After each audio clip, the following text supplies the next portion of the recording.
Hello, everyone. Welcome to this live session dedicated to the Artel MVS technology.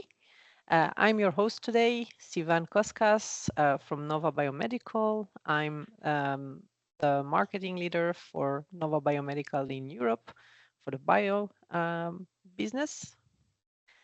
Today with me, we have our expert, Candy Gilman. Thank you so much, Candy, for being here today. Very briefly, Candy has been part of the Artel team for 18 years already. She's located in Westbrook, Maine, and she's part of our field service team, delivering service to our customers, including training. And this is part of what she does best. So sharing her expertise about the Artel technology, and today specifically about the MVS, so multi-channel verification system. What else did I want to add? So this session will take more or less 60 minutes today. It will depend mainly on the Q&A, live Q&A session at the end that I'm going to be moderating, and Candy will be the main speaker. Hopefully we will be able to answer all your questions, so don't be shy. Don't hesitate to pop your questions in the chat. There is a specific Q&A chat if you look at your upper bar on Teams. This session is recorded, and the link to the recording will be shared after the event by email with all registrants. And last but not least, we also have a rebroadcast tomorrow morning for those of you located in different regions of the world, if it's more convenient. So from here, Candy, the stage is yours. Thank you so much. Thank you for that wonderful introduction, Sivan. Truly appreciated. So welcome to all of you for joining today's MVS system demonstration. As Sivan indicated, my name's Candy Gilman, and I am thrilled that all of you took the time out of likely what is very busy schedules to join us today. So as Sivan had mentioned, today's demonstration will take approximately 60 minutes. It will be comprised of a slide deck in which I'll talk a little bit about the system technology, some of the various use cases, things of that nature.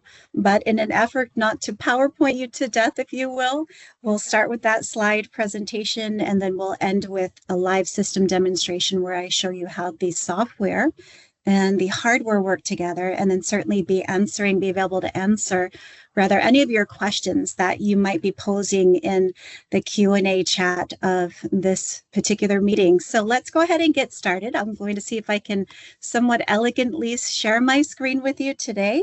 All right, wonderful. So hopefully what you're now seeing is my title slide for the Artel MVS demonstration. All right, let's go ahead and get started. So as we mentioned, we want to be able to hear your questions. If you have any questions, whether they seem big or small, just let us know. Type them in the chat. And of course, there is a special Q&A chat bubble that is on the Teams meeting. So please feel free to type those questions into the chat as we go through. And certainly if there's any pieces that you might miss, or maybe things that you want to revisit after the fact, the recording will be available to each of you. So a little bit about who we are. The Artel liquid volume verification instrument line, if you will, and services line is part of Nova Biomedical now. And Nova Biomedical is comprised of several different parts. One particularly large part of our company, if you will, is in the osmometer or osmolality testing side of the business, as well as cell line development technology, liquid handling quality assurance, a lot of point of care technology for glucose meters, blood gas analyzers, and things of this nature.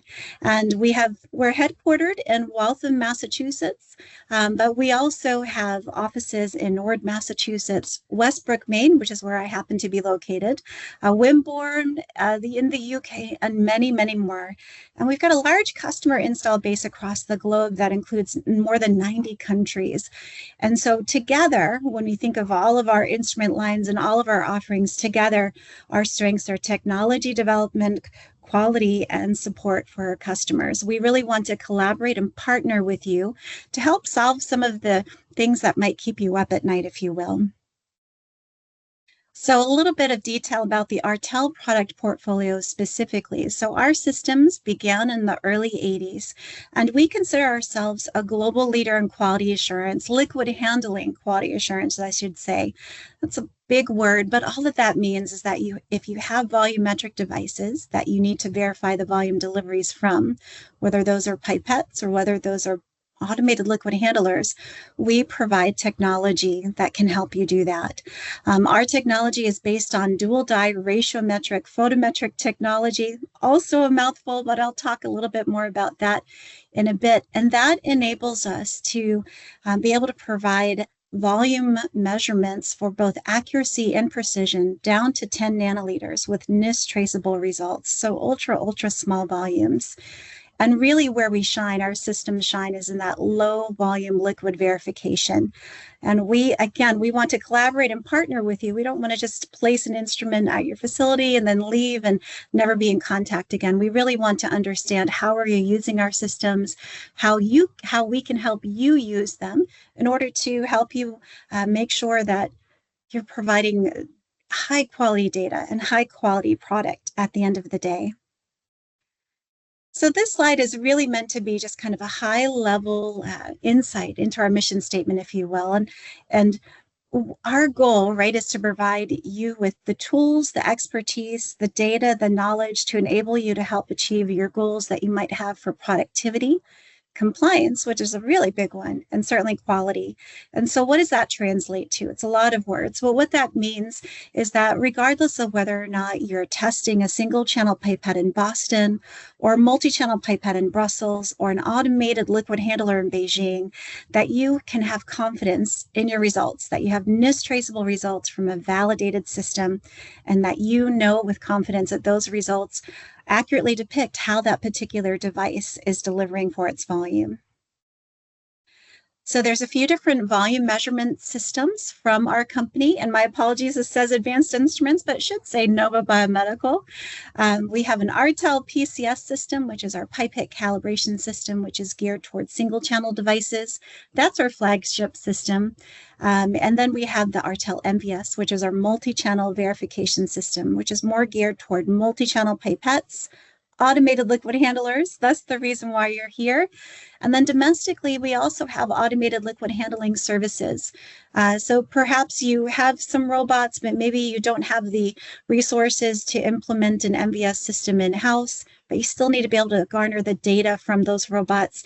We have field application scientists domestically that will come on site for an 8-hour chunk of time or more and test your robots for you, provide that data to you. And then I lead our pipette certification courses that are focused on pipetting technique, but then also managing the pipette population as a whole. So that could mean from pipette selection to tip selection to pipette calibration, verification, pipette operator assessment, all of these things. So everything that we do here on our side of the business is definitely geared toward volume verification.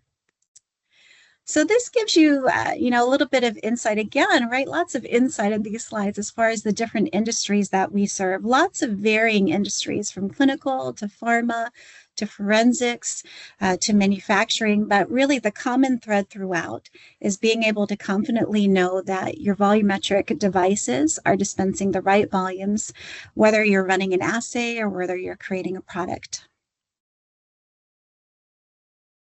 So when we think about, testing for these robots or for these automated liquid handlers, there's often a number of different questions that come to mind. First and foremost is before you even begin, how do you select the right liquid handler or the right method for the job? Can you directly compare one robot method or one robot instrument or one method to the next method? And how do you decide to employ a robot for a new method? Are those robots or liquid handlers transferring accurate volumes? And if something happens, Is it the user? Is it the robot? Is it the method? Is the reagents? But then if an event happens, maybe the robot crashes and there's something drastic that happens, or maybe you introduce some new tips that are being used in your method. How do you know with confidence that those particular items, that the tips are working or that the robot's working once it's been repaired? We can help with a number of those particular decision points or the points where you need to have information. So this particular slide is one of my favorite slides because it really gives you a little bit of time to kind of think about what happens when things don't go quite the way that they're supposed to. And so this provides you some data on a high throughput screening assay that we performed. And we have various steps that require 25 microliters of reagent, 2 different reagents as well as a compound. And down in this lower right-hand corner, you can see that if those volumes vary, even as much as by, just a small amount, that the IC50 or the potency that results at the end of that assay can be varied quite a bit. If you take a look at the yellow block that's on the right-hand side here, you can see that we are actually seeing a really, really elevated potency level. It's actually an overage of 91%, which is high. But then the little gray block that you see underneath that yellow block on the right side is now we're seeing a reduction of potency by about approximately 21%. So you can definitely understand how that if you had varying volumes in each of those steps of this assay, that the end result would be quite varied and would potentially and probably be incorrect. So when we think about the MVS system, there's a number of components that are in use, and you'll see these live here in just a moment.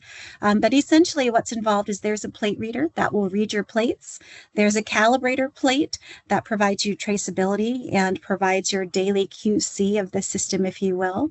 There's a plate shaker because there's 2 different dies that are often in use. There's a red die, which is your measurement die, a blue die, which essentially helps make sure that the sample volume is getting correctly calculated. There's a label printer. So if you're interested in generating labels for your automated liquid handlers or your multi-channel pipettes, you can certainly do that with this system. There's software that runs all of the system. There's a barcode scanner, there's solutions, there's plates. But last but not least, in the upper right-hand corner, there's also a mobile cart because we understand that these automated liquid handlers, they stay in one place. And so being able to wheel the MVS system from lab to lab to be able to test those automated liquid handlers in the labs where they're staying in their homes, if you will, is very important. All right, so let's talk a little bit about the technology. As I mentioned, our technology, the MVS technology, is using a dual die photometric ratiometric technology. And how that works is there's dies of known concentration that we manufacture. And the known concentrations of those dies are embedded in the barcodes of the bottles. You'll see me scanning those in a moment. And you dispense your sample, which is comprised of our red dye. That's your quantitative step. And then there's a blue dye, which is called our diluent. That's a non-quantitative solution, but again, it's a very critical part of how we calculate your volume. We need to make sure that every well, for example, on a 96 well plate has 200 microliters of total volume in the well so that we can calculate your volume for you. And then once those 2 dyes are dispensed, each of them are read at different wavelengths. So the red dye is read at 520 nanometers, the blue dye is read at 730 nanometers. And then you place your plate into the plate reader. There's a lamp and a filter wheel that contains those 2 filters that shines into each and every well and provides you simultaneous measurement of both accuracy and precision for your overall plate statistic, but also well by well, channel by channel statistics in less than 10 minutes total. So I have to say that 10 minutes is really kind of on the wide end. If you're running a full 96 well plate, that takes approximately 3 minutes. A full 384 well plate takes about 5 minutes to run. But what's included in that 10 minutes is your dispensing steps as well. All right. So the other thing that we're very, very proud to share is that we understand that when you are working with these automated liquid handlers, that you're not just dispensing aqueous types of solutions. Maybe you've got other things that are being dispensed. Perhaps you have compound library work that you're working with, and you've got DMSO solution types that are in use, or perhaps you use a lot of master mix. We have a number of five different solution classes, if you will, to help mimic the liquid types that you're working with on your automated liquid handlers. But let's say that perhaps you're using something like glycerol, and none of the five manufactured solutions really quite look like the glycerol that you're working with your liquid handler. You can also create a custom solution by taking your sample type and spiking in some of our dyes. But the important thing to remember is if you're making that custom solution, you will not have NIST traceable results. You'll have an idea of essentially what that robot is dispensing when you create that custom solution, but you won't have NIST traceability the same way that you would if you were using our manufactured dyes. And then in addition, we have specialized verification plates, and you can see that these plates are barcoded. And you might be wondering what's contained in that barcode. Each of these plate lots are characterized. So what happens is when we get a batch of plates, we test the beginning of the batch, the middle of the batch, and the end of the batch, and we compare every single well to its neighbor. We're measuring the diameter and the taper angle of every single well to make sure that each one looks very similar to the other, and we're applying any correction factors that might be needed that might be caused just from the manufacturing process. All of that correction information is contained in the barcode. And so you can also choose to use what we call standard library plates, so non-verification plates with the system. But again, when you use those standard library plates, what you may find is that you've got some variability from well to well that's just introduced strictly from the manufacturing process. But when you use those standard library plates, again, you're not receiving NIST traceable results. So when it comes to truly calibrating or verifying those liquid handlers, our verification plates are definitely the better option to kind of rule out any variability that might be creeping in from the plate side. And in addition, there's a calibrator plate. So the system itself, and I've already run this plate for us today, but this calibrator plate is what provides traceability. And so the barcode that's on this particular plate provides traceability back to the factory reference spectrophotometer here. And so that provides traceability for your plate reader, and provides traceability for the system and the results. And so this particular plate has to be run every 10 hours. The software will tell you if it needs it, and it actually does perform some hardware adjustments. So it's definitely a critical part of how the system functions and works. All right, so a lot of information already been shared. So let's talk at a very, very high level just about some of the basic steps that the Artel MVS system employs. So first and foremost, you're dispensing your red solution. So remember, your red dye is your measurement step. That's where you might have varying concentrations of red dye that's in use. The smaller the volume, the more concentrated the dye. The larger the volume, the less concentrated the dye. And so that red dye is your measurement step. And then maybe you're also needing to add some blue diluent. So remember that diluent is non-quantitative. Just make sure that each of the wells all have a similar working volume that's contained in each of the wells. But one really important item I want to mention here is that you can reverse these steps. So perhaps you're working with 10 nanoliters, which is really, really small amount of solution. You may choose to dispense the blue diluent in the wells first, and then dispense the red solution on top of that to help make sure that all of the red dye is getting pulled out of the tips. So it doesn't matter which way you dispense. You can do blue first, you can do red first. It doesn't really matter essentially which way you dispense them, because together they're going to be shaken on our validated plate shaker for the system. And then they'll be read in the plate reader. And then at the end, you'll receive a report that provides both accuracy and precision. And your statistics, again, you'll get overall plate statistics, but you also will receive channel by channel statistics as well as dispense order statistics. So you get a lot of data from this report that really gives you some really critical decision making or information about how your robot is dispensing. All right, so let's talk a little bit about compliance and conformance and some of the benefits from the MVS system when it comes to that side. We're very excited. In 2022, ISO came out with 23783. It's a three-part standard that has to do with automated liquid handlers. And prior to that, there was a lot of standards, 8655, that really surrounded the use of pipettes and piston-operated devices, but nothing on automated liquid handlers until 2022. So we were very excited. Our dual dye ratio metric photometric method is described in ISO 23783 Part 2. But previous to that, there was an international working agreement, IWA 15, which came out in 2015, which again was kind of the predecessor for 23783. It really laid the groundwork for if you're running robots, how should you be testing them? How often should you be testing them? How many data points should you be taking? Things of this nature. So not completely descriptive, but definitely giving you a little bit of a map to how you should be thinking about testing those devices. And then in addition, when you think about other multi-channel devices, such as multi-channel pipettes, and ISO 8655 Part 7 specifically, the MVS system is mentioned in that standard for being able to use and fulfill calibration requirements for multi-channel or automated liquid handling systems. And then if you're in the clinical side of the world, perhaps you're following QMS 23, perhaps you're an ISO 17025 accredited laboratory, or maybe you're a GMP or GLP facility. We have facilities that essentially have to conform or make sure that their volumetric testing is conforming to various standards and regulations, and our MVS system is present in many of those laboratories.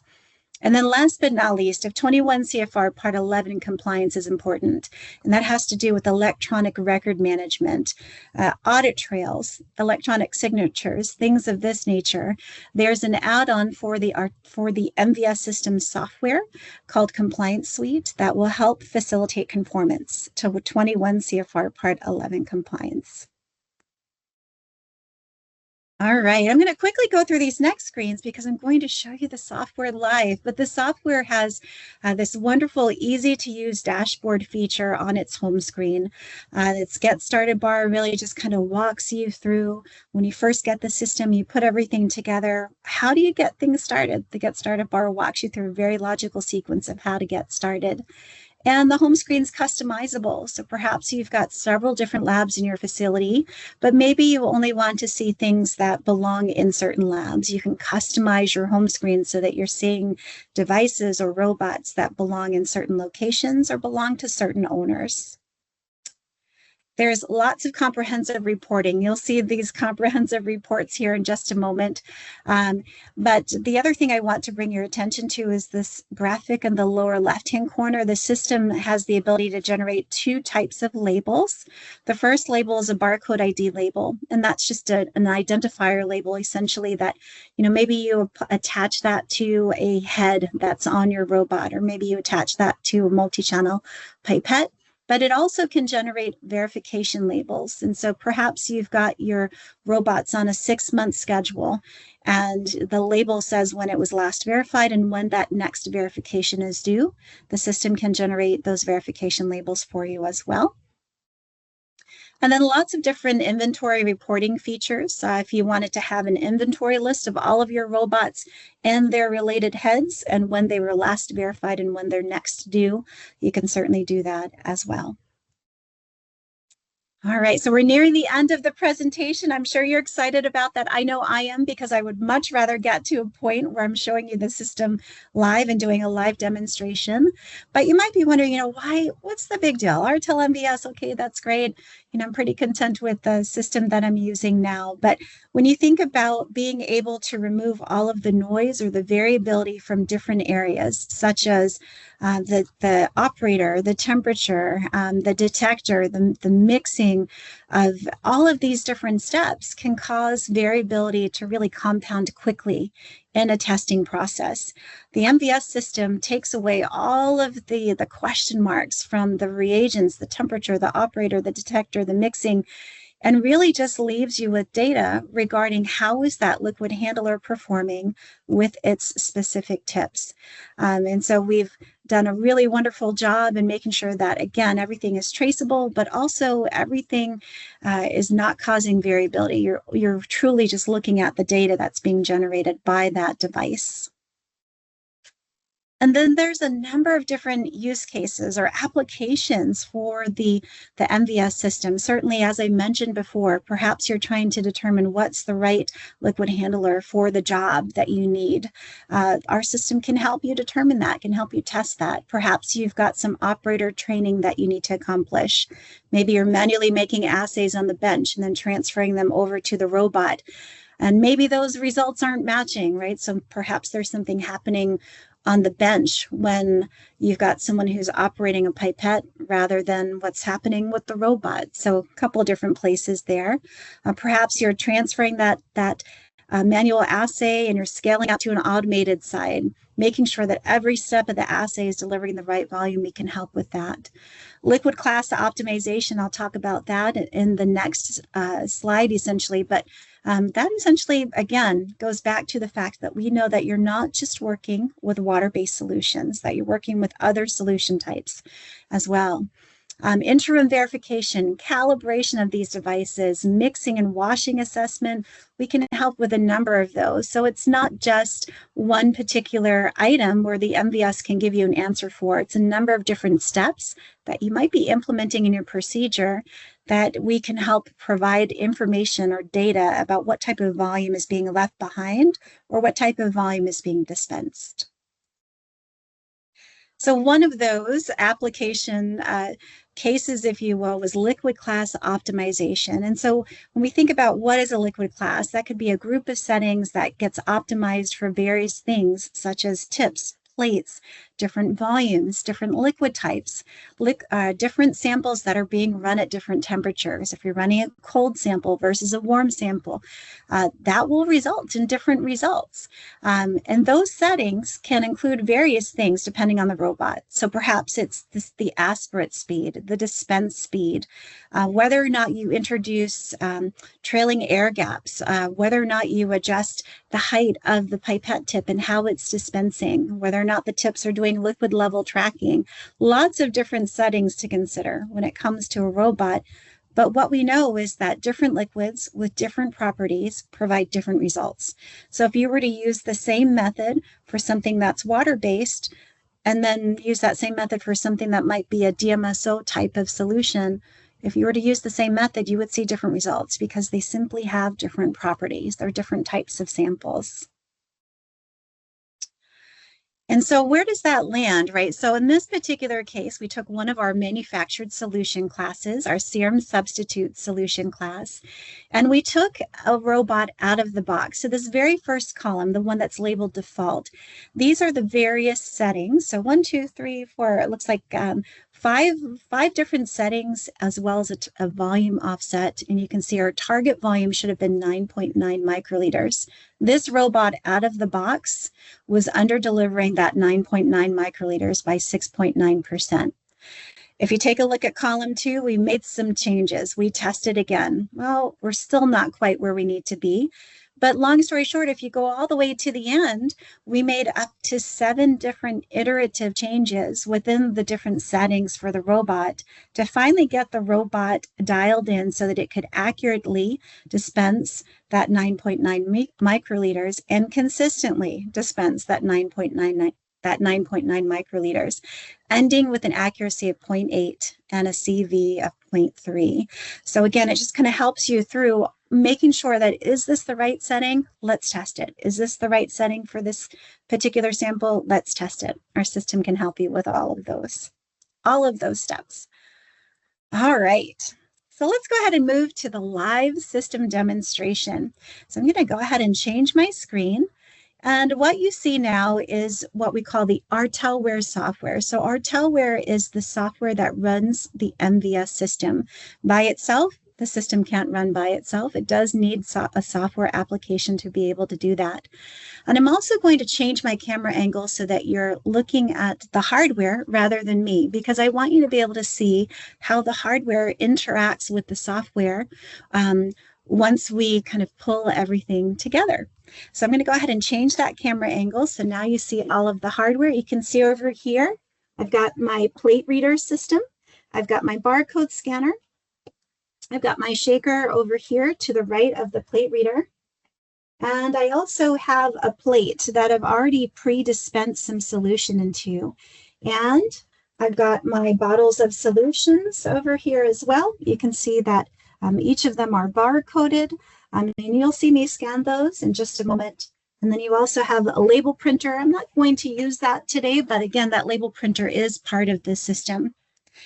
And so, as I mentioned with your home screen, when you first put everything together and the MVS gets installed, you might be thinking, oh my goodness, where do I start?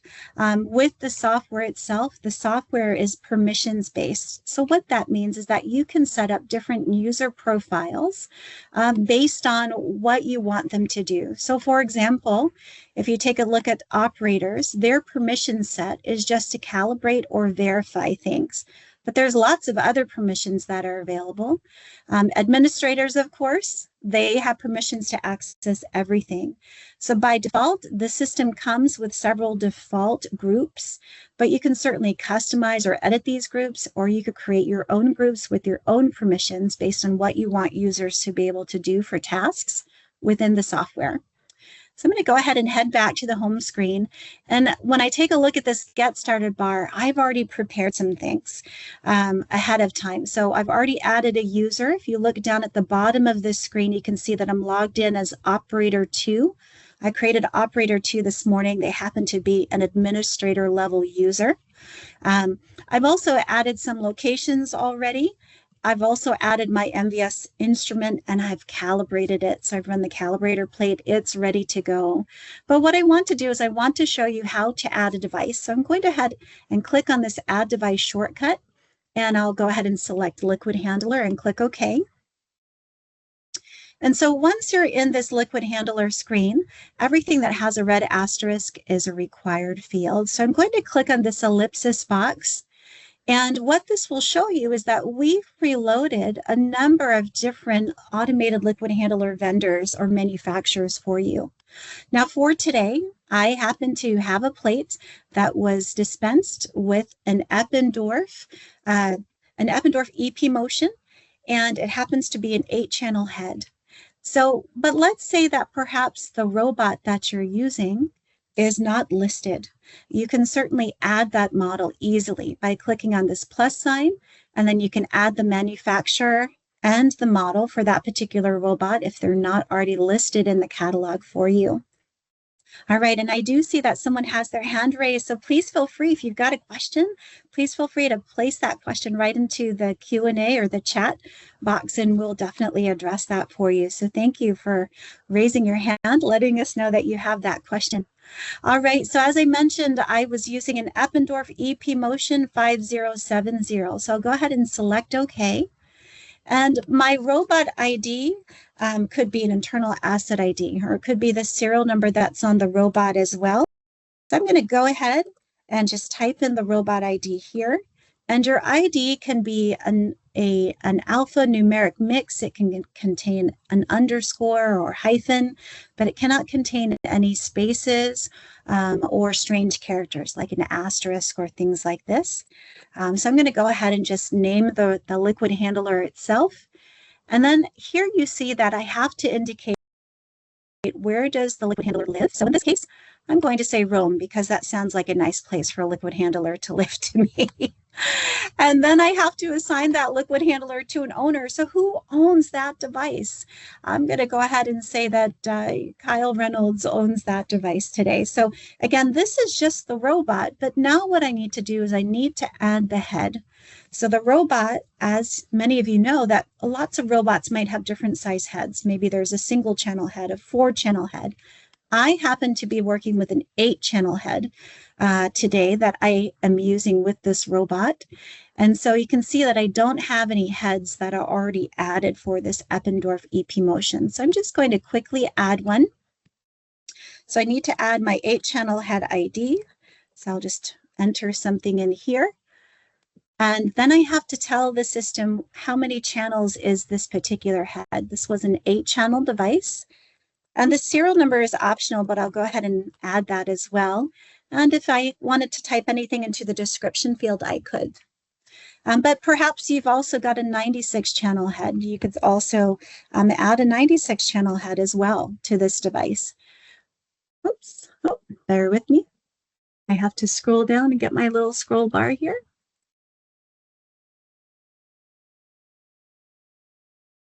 And so essentially you could have one robot that has a number of different heads that are being used with it. So, well, I'm going to go ahead and select this 8-channel one. I'll click OK. All right, and I'll head back to the home screen and just double check that this information is what I'd like for it to be, and it is. So I'll go ahead and select Save. And I have the Compliance Suite add-on enabled in the system right now. And so I'm going to go ahead and add an audit comment. So the moment I enter that audit comment, I can go back to the audit trail here, and I can see the audit comment that I had entered and the audit trail entry for that robot and the head that I just created.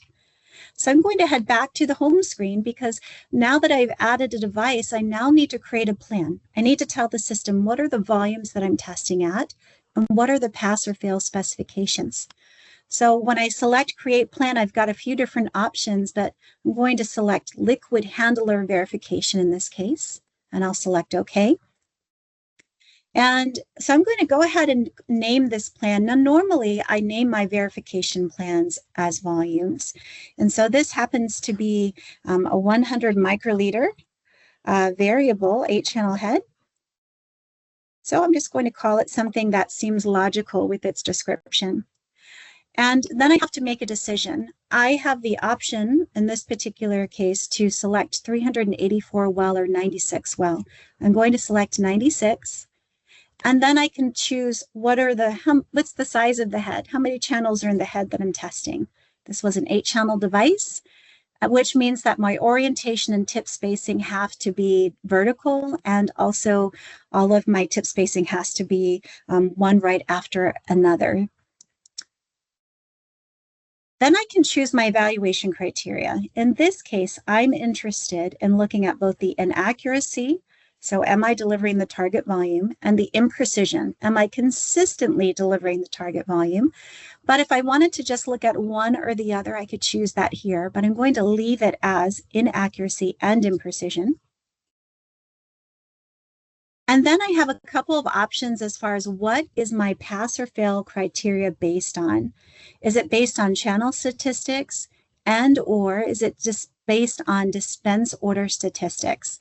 I'm going to uncheck the box for dispense order, but I am going to leave the channel statistics because according to ISO, you need to have statistics for every channel in that 8-channel device, respectively, that I tested today. So now that we've satisfied all the requirements here, actually what I'm going to do is I'm going to say tested at 50 microliters and 100 microliters. So I have two different volumes that I'm testing in this particular plate. And so now I need to tell the system, all right, what does that look like? So if I go to this dispense step tab and click on the plus sign, this is where I'm now mapping my plate. I'm telling the system I dispensed 50 microliters. And the first 6 wells, so I have 6 replicates, and my specifications are for inaccuracy and imprecision are 8%. And then this is the fun part, perhaps, right? You get to come over here and choose a color and how you want to map your plate. And there's a helper that shows up, and you can see that. All right, so now I've got my 50 microliters mapped to the first half of this plate. But I also dispensed 100 microliters. So I'm going to add another dispense step because the last half of the plate has dispensed 100 microliters, 6 replicates, And I've got some specifications for 100 microliters as well. I'll select this purple and I'll map the plate here as well.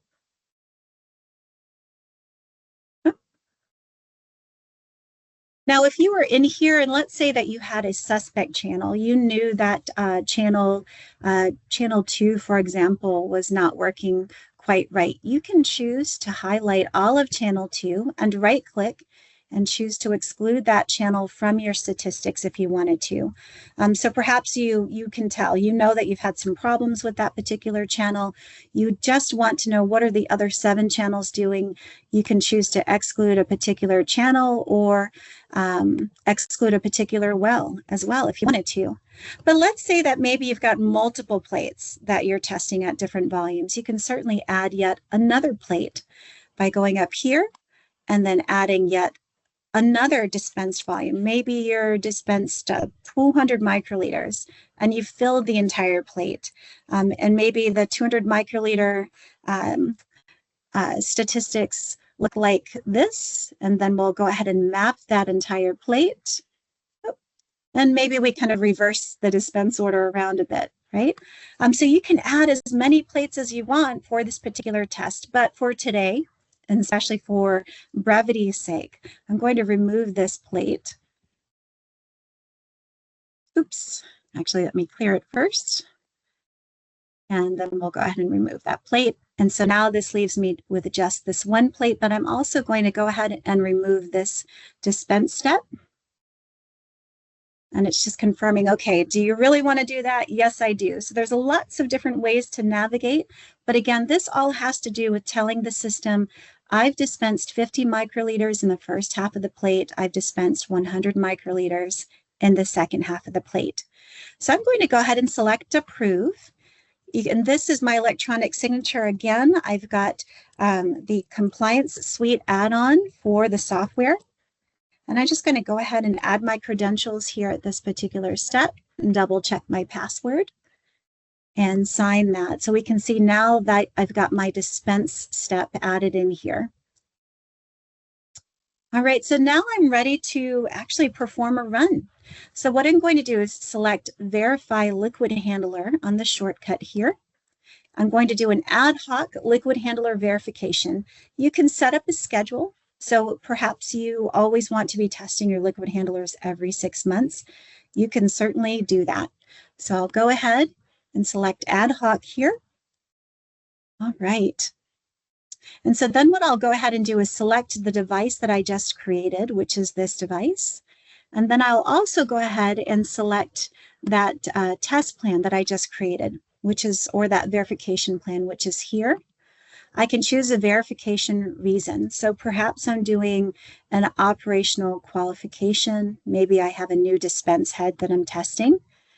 Still 96 wells. I'm confirming, okay, are these the specifications? Is this the number of replicates, etc.? And it is. So let's go ahead and start the verification.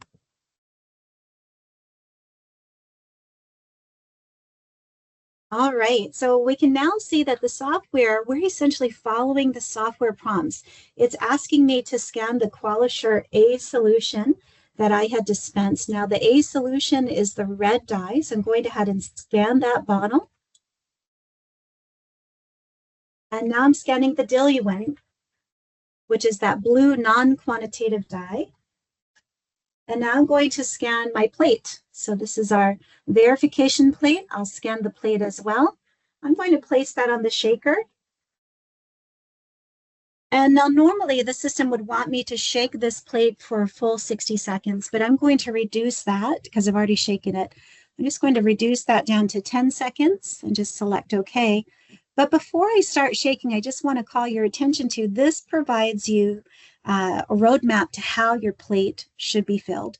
So the green indicates first half of the plate should have 50 microliters of solution A and 150 microliters of diluent. We need a total of 200 microliters in every well.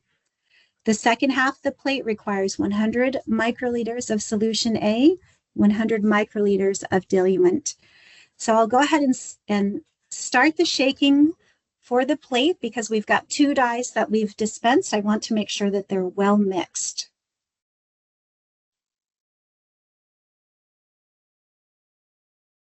All right. So again, very fast shake, but I shook this plate a little bit earlier. I'm not sure if you can see this. Actually, let me stop sharing my screen real quick and I'll show you, perhaps you can see this plate. Perhaps you can see that the first half of the plate is lighter in color. That's the 50 microliters. Second half of the plate, a bit darker in color. So that's the 100 microliters. So let me go ahead and share my screen with you again so you can see the software at work. All right, so now it's asking me to insert the plate into the plate reader. So I'll go ahead and do that. And then I'll start the reading. So we'll go ahead and have the plate reader read the plate. So again, what it's doing now is it's reading every single well's volume. And we'll see that here in just a moment.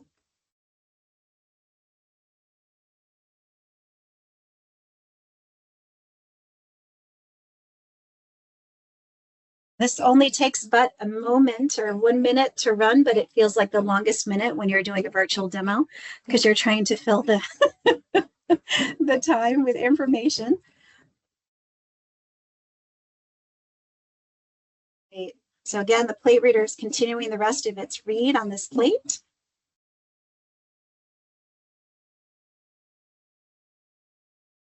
As I mentioned, a couple of things have already happened prior to this. I've calibrated the plate reader with my calibrator plate, and I've also run a baseline plate, which has clear solution in it that essentially tells the system what does zero absorbance look like. So that's our instrument zero, if we think of it that way. We're zeroing out the spectrophotometer or the plate reader so that it can read what I've dispensed into the plate.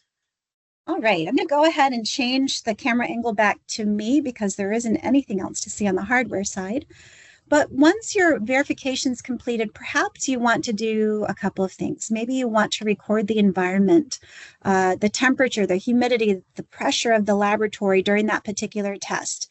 So I'll go ahead and record those parameters. It's pretty dry here in the lab today. So I'll go ahead and record all three of those environmental parameters. And perhaps you also want to add a comment. Perhaps you, PM performed, recently on the plate reader, okay? So you can add a comment, you can record your environmental parameters. I'm going to go ahead and select finish. Again, because I have the Compliance Suite module added to the software, I'm being prompted to enter in my credentials. So I'll go ahead and do that and just double check that this is correct. And if I wanted to add an additional review comment, I could here. My apologies, I'm going to peek around my camera. And now we'll see the report. So what I like to do with my reports, there's a setting up here that's depicted by this icon. I want to click on Show Heat Map, and you'll see why in just a moment. Okay, so all of the information that you would expect to see, right? So information about the robot, information about the dispense head that I used for the test, the orientation of how that dispense head was dispensing into the wells themselves, a unique identifier for the verification itself, when I started the test, when the test was completed. Now you can also see my evaluation criteria. I'm looking at inaccuracy, imprecision, and channel statistics. But dispense order statistics, I'll still see them, but they are not determining pass or fail in this particular case. But let's take a look, because you might recall that there were two volumes I dispensed. I dispensed 50 microliters into the first half of the plate, 6 replicates. This is the solution type I used. It also will log the plate shaking parameters. I reduced it down to 10 seconds. Here's my overall volume statistics for these 48 data points. My imprecision is 1.23. My accuracy is a bit under delivering. But let's go and take a look a little bit further. These are channel statistics. And as you look at these, the heat map applies a color assignment to the various cells. Reds and pinks mean that it's higher than your mean volume. Blues are lower, and whites are the median of the volumes that you dispensed. It's not the target volume, right? It's just with regards to all of the data or all of the wells that you dispensed. So you can see that all of my channels this is interesting. Channel 8 is under delivering. I will tell you, I intentionally adjusted the tip on the 8th channel so that it wasn't aspirating the same volume because I wanted you to be able to see this in the data. As we continue to go down a bit further, you can see dispense order statistics. Again, that's not what I wanted to show you. What I did want to show you is that I intentionally adjusted the tip on the 8th channel. And now you can see that I definitively can identify that I've got an issue with the 8th channel. And granted, it was caused intentionally, but you can see that, okay, oh my goodness, just from really quick snapshot, I've got something going on with the 8th channel. And if I were to go back and look at how the tips were applied on that particular head, I could probably visually see that the tip isn't seated at the same height or the same way as the other 7 channels. But again, I intentionally did that so that we could see this type of data. So let's go on to the second half of the plate, because I also did something else for the second half of the plate. So the second half of the plate, I dispensed 100 microliters, 6 replicates. Again, the same information. Here's my overall statistics, right? My imprecision is creeping up a bit. You can certainly see that my inaccuracy is under delivering a bit, but let's take a look now. Oh, this is interesting, right? We can see that we've got some variation in the channels, but all of the channels pass the specifications, although not very well, right? But I'll show you why that looks that way. Dispense order is still there, but again, I intentionally aspirated or had programmed the robot to aspirate some solution out of this this would have been the 4th aspirate and dispense it into the 5th column. So what we're seeing is now the entire 4th dispense is under delivering and the 5th dispense is over delivering. I wanted to be able to illustrate how you might see carryover, right, from one dispense to another if perhaps your tips were retaining residual in the tips and then carrying them over if you're using the same tips across the plate. So then if we continue on with this report, we can see that we've captured our environmental parameters that we logged earlier. We are also capturing traceability to all of the items that we use, the plates, the solutions. The comment that we entered about the PM being performed is also there. And then because I have Compliance Suite, that 21 CFR Part 11 add-on for the software, I have electronic signatures being captured. I also have information about the MVS itself. When it was last calibrated, which was early my morning, I should say, so earlier today, if you will. And then the other thing I want to just bring your attention to is there's some customization that can happen in this report. You can upload your logo, your address, your accreditation logo, if that's appropriate. And then once you have a final report, you can choose to export the report to all 5 of these different file types, if you will. So if you wanted to do some additional data analysis, you could certainly export to JSON or animal report types, or you could essentially export to a PDF report. And you can also choose to print to a printer for the report as well. Okay, lots of information. I've done a lot of talking. I see that we've got some questions in the chat. Yes, Candy. If you want, I can read them to you. Oh, sure. Thank you. All right. So we have a first question. The system asks me to record environmental conditions. Therefore, how are temperature, humidity considered, and how does it influence the uncertainty? Sure, absolutely. So thank you so much for that question. What we find is that oftentimes, for example, if your lab is very, very dry, my lab happens to be very, very dry today because the heat is on. It snowed yesterday. I don't know if it's snowing where you're at, but it snowed here yesterday. And so what happens, for example, if the temperature is really cold and you are using an air displacement type of automated liquid handler, the air that sits above your sample could be very, very cold and it could be contracting and allowing too much sample volume into the tip. And then, of course, the inverse if it's really hot in the lab. Now that airspace is expanding and it's pushing sample out of the tip, which might result in an under delivery of the true volume that you want. For lower humidity labs, you tend to see a lot of sample evaporation that could potentially happen. And so that's not necessarily an impact to our dyes. It could be anything that you are dispensing that could be a water-based type of solution. You could see some evaporation happening because the air is very, very dry and you need to humidify the airspace above your sample. Kind of akin to the equivalent of pre-wetting a pipette tip. Sometimes you have to do that with a robot as well, where you have it aspirate and dispense the solution a few times. So that way you're humidifying the airspace above the sample so that you don't see any evaporative effects happening because the lab is very dry. And so as far as how it influences the uncertainty, depending on how dry it is, or depending on the temperature of the room or the temperature of the sample, it can certainly influence the uncertainty quite a bit as far as what's really getting delivered. You might have to implement an offset. If you're working with a cold sample and now too much sample is being aspirated, you might have to adjust the volume a bit so that it's delivering closer to the target volume of that cold sample that you want. So lots of different ways, just a little bit of insight. I hope that helps a little bit as far as help answer the question. Thank you, Candy. The same attendee kind of extended the question. I don't know if you can see it in the chat, but he's asking in practical terms, we want to understand whether humidity and temperature are truly negligible within the declared range or whether there is a documented rationale that justifies their exclusion.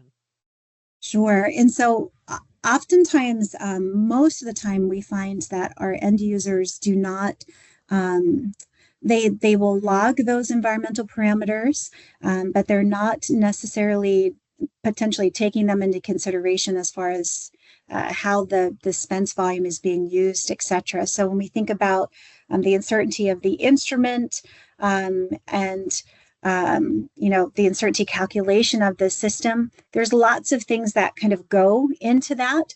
But our uncertainty document makes an assumption that a laboratory is functioning has a certain level of humidity and a certain temperature that doesn't fluctuate. And so where we tend to follow ISO 8655 has a recommendation for pipettes, and it can be transferred to air displacement robots as well, where they recommend that an ideal lab environment has a humidity of, I think, 45 to 80% humidity and doesn't have a temperature fluctuation greater than 0.5 degrees Celsius within an hour.